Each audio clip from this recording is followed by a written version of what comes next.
Lundi a été une bonne journée pour le Canada.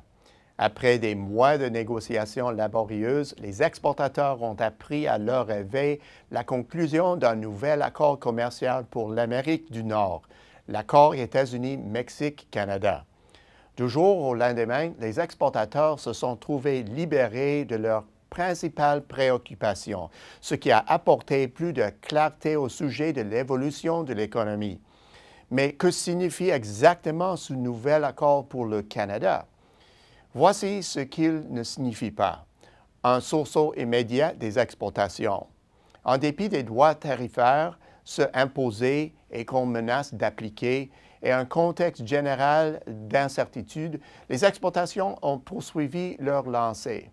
Elles affichent une croissance de 8 % cette année, soit au-delà de nos prévisions optimistes. Ainsi, malgré des pourparlers difficiles, la croissance mondiale a maintenu le cap et les exportateurs ont continué d'honorer leurs commandes. C'est un résultat admirable puisque les enjeux étaient énormes. Par moments, l'accord semblait condamné. Ce geste, à lui seul, n'aurait pas suffi à nous plonger dans une récession, mais il aurait sérieusement éprouvé les secteurs de l'automobile, des produits électroniques et de l'alimentaire et causé une série de retombées indirectes négatives. L'imposition de droits tarifaires sur l'acier et l'aluminium a fait augmenter le coût des intrants dans les industries automobiles, aéronautiques et de la construction qui sont sensibles au prix. Les menaces de l'administration américaine d'une hausse des droits tarifaires punitifs bien supérieurs aux tarifs de la nation la plus favorisée, les tarifs MFN, en cas de disparition de l'ALENA, ont pétrifié les acteurs du secteur automobile. Les exportations n'ont pas fléchi, mais l'investissement, oui. Lors de mon passage dans diverses régions du pays, des exportateurs m'ont fait part de leur hésitation à investir. Certains ont mis en veilleuse leurs projets, ne savant pas tout à fait où créer de nouvelles capacités ou se demandent s'ils devaient moderniser leurs installations existantes. D'autres ont été priés par leurs fournisseurs de se relocaliser sur un marché plus sûr. Les résultats de notre sondage vont dans le même sens. 28 % des répondantes ont affirmé que les pourparlers entourant l'ALENA avaient une incidence négative sur leur activité, tandis que 6 % des entreprises sondées ont déclaré que l'incertitude les poussait à différer leurs investissements. Ce fut une décision difficile vu la nécessité des nouveaux investissements. En effet, bon nombre d'entreprises étaient à court de capacités de réserve, même si elles disposaient de sources de fonds substantielles. Avec la levée d'une bonne partie de l'incertitude entourant l'accord, l'investissement comprimé pourrait bientôt se frayer un chemin jusqu'à l'économie. Et comme de nombreux projets sont déjà établis, ça pourrait arriver plus vite que prévu. Cela se produira-t-il au Canada ou bien le facteur peur aura-t-il un effet permanent sur les intentions?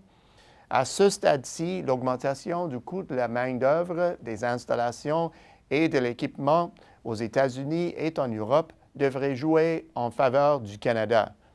Les entreprises sont appelées à optimiser leurs ressources autant qu'avant les turbulences commerciales. Or, les négociations terminées, l'investissement comprimé pourrait se réaliser, ici même au pays. La conclusion d'un accord de principe apporte un soulagement indéniable et durable. Auparavant, les fanfaronnades posaient une menace crédible au processus de la mondialisation, se nourrissaient du mécontentement de millions de personnes souscrivant à l'idée que ce concept est aberrant. Avant cette semaine, l'avantage semblait du côté du camp protectionniste. Pourtant, ce qui émerge, c'est une approche ou une position intransigeante permet de négocier de meilleurs accords et de les moderniser afin qu'ils tiennent compte des réalités commerciales actuelles. Si c'est effectivement le cas, l'incertitude la plus pesante pour les exportateurs est maintenant levée. Ce processus n'est pas pour autant terminé. En fait, il s'agirait du premier d'une série d'accords qui suivront la même stratégie. L'imposition de droits tarifaires est destinée à capter l'attention de l'autre partie et, comme dans le cas des tarifs sur l'acier et l'aluminium, ces mesures ne seront pas forcément annulées quand l'accord est ficelé. Par conséquent, les exportateurs canadiens peuvent s'attendre à d'autres secousses et grincements dont ils pourraient cependant tirer parti. Quoi qu'il en soit, on peut se consoler. Que les effets de l'accord soient positifs ou négatifs, ils influeront sur une part beaucoup moins importante de l'ensemble des activités commerciales. Au bout du compte, depuis la Grande Récession, l'incertitude est un obstacle de taille à la croissance de l'économie mondiale. Les doutes à propos du commerce international en général et de l'accord nord-américain en particulier n'ont fait que gâter les choses. Grâce à la prouesse de dimanche soir, un vent de certitude souffle dorénavant sur le monde du commerce international. Et le Canada a le feu vert pour poursuivre sur la voie de la croissance. À la semaine prochaine, ici Peter Hall.